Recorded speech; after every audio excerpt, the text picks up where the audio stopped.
Now that the government shutdown has ended, the impacts are starting to come into focus, including new rules on THC products. One Savannah business owner says the change could threaten his livelihood. WSAV's Isabella Baez shows us why the industry is bracing for a big shift. When lawmakers in Washington voted to reopen the government, the bill included new strict limits on THC products.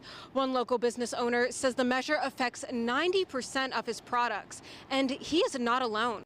I just see us lasting through this year, and then that's really it. Rashawn Bush is the CEO of Ovni Farms, a local hemp dispensary that sells a variety of cannabis products. However, this new ban will prohibit any product that contains more than 0.5 milligrams of THC. They tend not to purchase those because they're not as strong, they're not as effective. According to the Journal of Cannabis Research, a hemp gummy typically contains 2.5 to 10 milligrams of THC. Bush says the new ban wipes out a majority of products that he has worked years to supply and ensure it is within regulations. After requiring us to pay almost $500 in testing for each product, each flavor, different type of labeling required to go on all the products.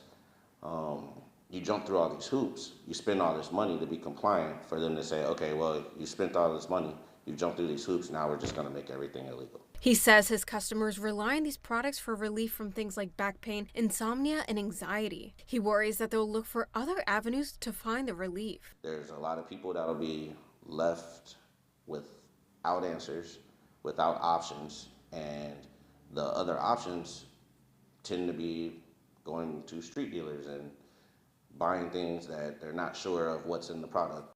Bush says they have just over a year to get rid of all the now banned products.